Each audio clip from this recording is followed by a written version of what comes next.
Today is Sunday, October 11th, 2020, and 2 days after Hurricane Delta hit Lake Charles. And today is also birthday of my sweet wife, who is not with me right now. She's on her way to Lake Charles, so as many of you are on your way to Lake Charles and surrounding areas. We had to evacuate for the second time for Hurricane Delta.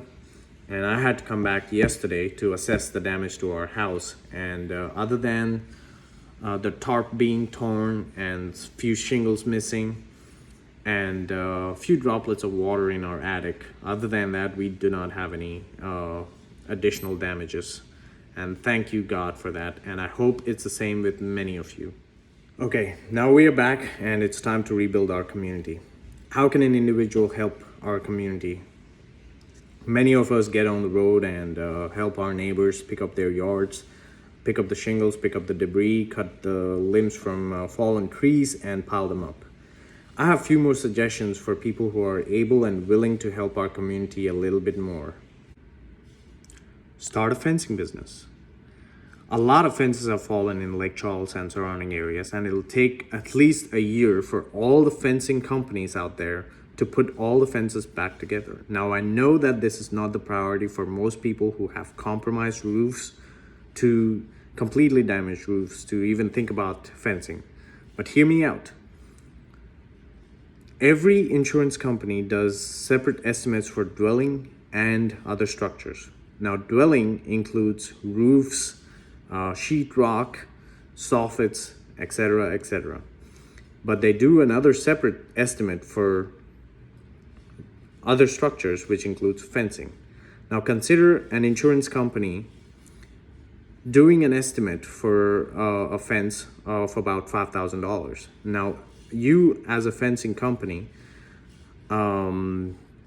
take up that job and do that job for $4,000. You're saving that customer $1,000, which they could put towards deductible towards their house. Now, you're not taking any hit in your profit because there's a lot of work to do.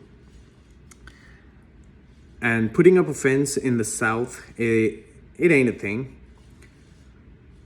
But most of you might be concerned about making it a business. Now, I have a business model. I've been doing some research. And if you are interested in this, all you need is a trailer to haul stuff, a truck to pull the trailer, and a big yard to stage some pickets. Most of us have big yards in the South, so that's not going to be an issue. But if you're interested, send me a message privately and we'll work out the details from LLC to insurance to logistics and everything. The good thing is you won't have to redesign a fence because the post holes from the previous fence are already there. So you're just making sure that your fence is square and level.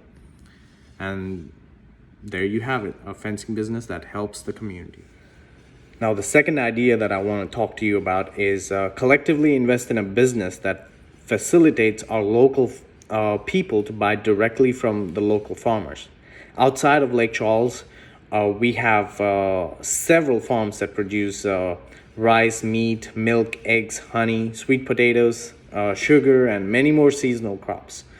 Yet we all go to Walmart and Kroger's to buy all these things. It's because it's easy and it's available. And we are thankful for Walmart and Kroger's, but let's also provide ourselves with an option to buy local as much as possible. And this will encourage our local farmers to invest more in their businesses and then grow. And we can get fresh food, which is not frozen for weeks before consumption. Now, many of you may think buying local could be expensive, but it doesn't have to be.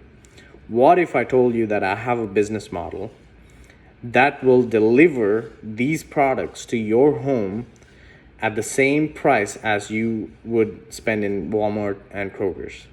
Now, I don't want to get into the details of it in this video because it's going to be a long video if I do that.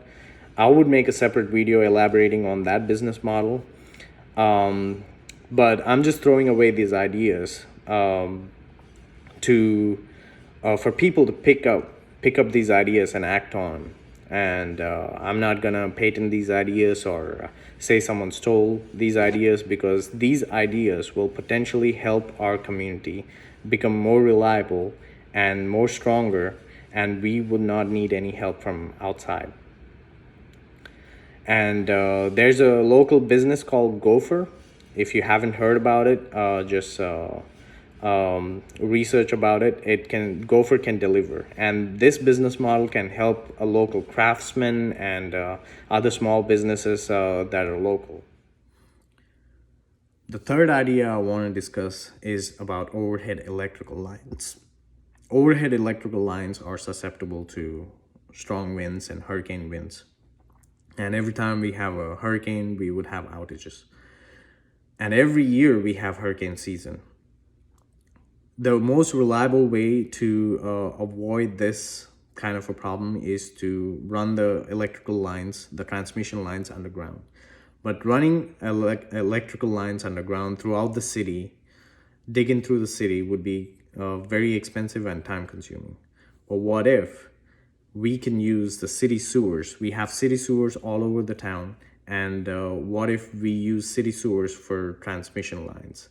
If the city and entity can come together and collaborate with each other, and we run PVC pipes clamped with steel onto the walls of the sewer, and then the transmission lines are fed through these PVC pipes, we may be able to build a reliable system. Now, I know that the sewer doesn't run all over the city, and there's going to be some digging to be done, and also to reach individual homes, we have to dig through people's yards. But it's better than rebuilding the entire infrastructure every time a hurricane hits. This is just a thought, and the PVC pipes clamped with steel should be able to withstand all the flooding that occurs in Southwest Louisiana. I'm just putting all these ideas together because this will help our community. I just hate to see people leaving our community. Most of my friends have considered leaving this community. They're wonderful people, and when they leave, they would suffer because they would have to start over again, and they would miss the food that's available here. They'll miss the gumbo, they'll miss the jambalaya. They're not going to get it anywhere else, and it's going to be hard on people. How about we build a robust community that can withstand these hurricanes? That's it. Those are the ideas that I've put together, and I'm pretty sure a lot of you can come up with better ideas, better systems that we can incorporate. Please share this video to inspire new ideas and to help our community in a better way. This is the time to support local. This is a very important time to support local, and let's come together and take care of business. Let's inspire some new ideas. Have a good day.